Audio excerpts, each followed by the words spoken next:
todas las grandes potencias están participando directa o indirectamente de la guerra en Ucrania. Todas menos una, China. ¿Qué pasaría si decidiera intervenir?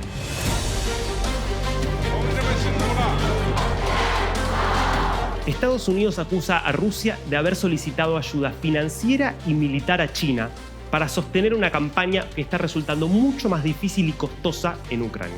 Tanto Moscú como Beijing desmienten categóricamente la acusación, pero muchos en Washington creen que no sería nada descabellado. Vladimir Putin viajó a Beijing el 4 de febrero, solo 20 días antes de la invasión. La excusa fueron las Olimpiadas de invierno celebradas precisamente en Beijing, pero de fondo lo que se hizo fue sellar una alianza estratégica nunca antes vista después de décadas de enfrentamiento y rivalidad entre Rusia y China. La razón de la alianza es el enfrentamiento a Occidente, que consideran que viene avanzando demasiado desde la caída del muro de Berlín.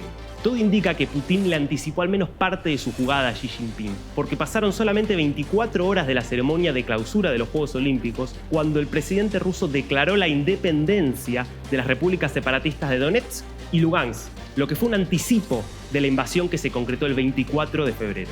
En todo momento, China evitó condenar la incursión militar rusa. De hecho, ni siquiera la llama guerra, ni invasión, ni nada por el estilo. Es más, los representantes chinos ante la ONU se abstuvieron cuando tuvieron que votar si condenar o no a Rusia por la incursión en Ucrania y por las presuntas violaciones a los derechos humanos cometidas allí. Hay muchas razones por las cuales China se puede beneficiar con la guerra. La más importante es que las sanciones occidentales dejan a Rusia muchísimo más dependiente del mercado chino. Por lo tanto, se puede esperar un alineamiento de Moscú sobre Beijing en un montón de asuntos geopolíticos. No obstante, también es cierto que China es antes que nada una potencia comercial.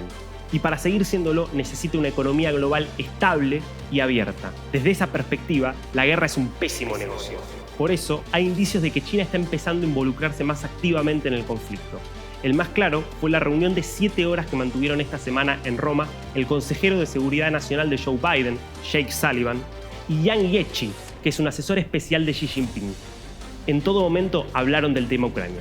Estados Unidos dejó en claro que habría consecuencias si China ayudara a Rusia a sortear las sanciones occidentales. Al mismo tiempo, Beijing está en una posición ideal para mediar en este conflicto, por su capacidad de presión sobre el Kremlin. Intervenir para apoyar a Rusia, mediar para poner fin a la guerra o mantenerse en esta neutralidad son los 3 escenarios posibles para China. ¿Qué decidirá Xi Jinping?